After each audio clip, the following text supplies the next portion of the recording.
नमस्कार, इन खबर में आपका स्वागत है। मैं विद्याशंकर तिवारी हूं। धारा 370 खत्म होने के बाद पाकिस्तान बौखलाया हुआ है। उसे समझ में नहीं आ रहा है कि आखिरकार वो कौन सा कदम उठाए जिससे कि वो भारत को दबाए, लेकिन भारत है कि झुकने को तैयार नहीं। सबसे पहले उसने इंटरनेशनल कम्युनिटी के सामने जो है रोया गिड़गिड़ाया कि उसकी बात सुनी जाए, लेकिन जब उधर से उसे कोई तवज्जो नहीं मिली, फिर उसने एक के बाद एक कदम उठाए। कल उसने भारत से व्यापारिक रिश्ते खत्म किए थे, राजनयिक रिश्ते को डाउनग्रेड किया था। उसके बाद अब उसने फैसला किया है कि अब वो समझौता एक्सप्रेस नहीं चलने देगा, उसकी सेवा को रोकेगा। आखिरकार समझौता एक्सप्रेस है क्या, या उसने जो व्यापारिक रिश्ते ख़त्म किए हैं उससे क्या फ़र्क पड़ेगा? राजनयिक रिश्ते यानी कि यदि अपने वो राजदूत को वापस बुलाता है, हाई कमिश्नर को वापस बुलाता है, उससे क्या फ़र्क पड़ेगा? इस पे बातचीत करेंगे। दरअसल ये जो कुछ भी पाकिस्तान कर रहा है वो एक उसका सांकेतिक है, विरोध सांकेतिक है, ताकि इंटरनेशनल कम्युनिटी में ये मैसेज जाए कि भारत जो है गलत कर रहा है, जम्मू कश्मीर विवादित इलाका है। इससे ज़्यादा इसका बहुत ज़्यादा मतलब नहीं है। यदि पहले वाले उसके फैसले की बात करें तो भारत और पाकिस्तान के बीच में जब 14 फरवरी को पुलवामा अटैक हुआ था और 26 फरवरी को एयर स्ट्राइक हुई थी, उसके बाद भारत ने ये रेल सेवा भी रोकी थी और इसके अलावा उसके साथ सारे संबंध भी ख़त्म किए थे। तो दोनों के बीच में आपको याद होगा कि उस समय भारत ने वहाँ से आने वाले सामान पे 200% आयात शुल्क लगा दिए थे। यही कार्रवाई फिर पाकिस्तान ने की थी। तो दोनों के बीच में नतीजा ये हुआ है कि जो पूरा व्यापार है, यानी कि भारत जो अंतर्राष्ट्रीय व्यापार करता है उसमें जो पाकिस्तान और भारत के बीच में आयात निर्यात होता है उसकी हिस्सेदारी सिर्फ और सिर्फ 0.4% है, और 18,000 करोड़ के दोनों के में आयात निर्यात होता है। 80-20 का रेशियो है। 1600 करोड़ कुल बढ़ा है, समझिए कि पिछले साल के मुकाबले इस साल में।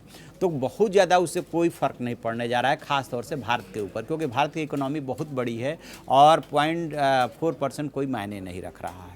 अब बात ये आती है कि समझौता एक्सप्रेस, वो भी तब जबकि पाकिस्तान ने एक तरफा जब ये कदम उठाए डाउनग्रेड करने का रिलेशन को, तो भारत ने आज उससे पाकिस्तान से कहा था, राजनयिक सोर्स से जो चैनल होता है उस चैनल से बातचीत में कहा था कि आप अपने डिसीजन को रिकंसिडर कीजिए, लेकिन रिकंसिडर करने के बजाय उसने समझौता एक्सप्रेस को एक तरफा बंद करने का फैसला किया। समझौता एक्सप्रेस पुरानी दिल्ली रेलवे स्टेशन से चलती है और ये जो है यहाँ से जो निकलती है वो रविवार और बुधवार को पुरानी दिल्ली से, और उधर से सोमवार और गुरुवार को यहाँ पहुँचती है।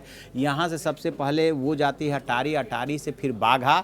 3 किलोमीटर का ये स्ट्रेच है। यहाँ पे काफ़ी हैवी सिक्योरिटी रहती है, आगे आगे घोड़े चलते हैं। फिर वो लाहौर तक जाती है और इसकी नींव जो है प्रधानमंत्री इंदिरा गांधी और उस समय के जो जुल्फ़िकार अली भुट्टो थे, उन्होंने 1971 के युद्ध के बाद डाली थी। कई बार इसकी यात्रा रोकी जा चुकी है। पार्लियामेंट अटैक के बाद रोकी गई थी, पुलवामा अटैक के बाद रोकी गई थी।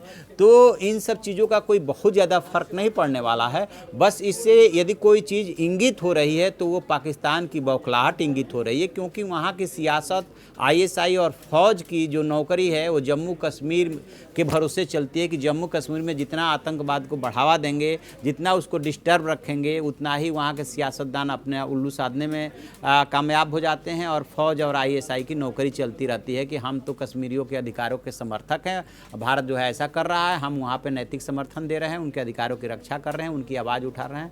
लेकिन अब जो भारत ने कदम उठाया है, इसके बाद पाकिस्तान बहुत ज़्यादा बौखला गया। अब उसकी बौखलाहट का अंदाज़ा इसी बात से लगाइए कि इमरान खान जब संसद में बोल रहे थे और विपक्षी दलों ने वार करना शुरू किया तो उन्होंने कहा कि क्या करें, क्या भारत के ऊपर अटैक कर दें? इस समय पाकिस्तान भारत के ऊपर न तो अटैक करने की स्थिति में है, ना कोई सख्त कार्रवाई करने की स्थिति में है।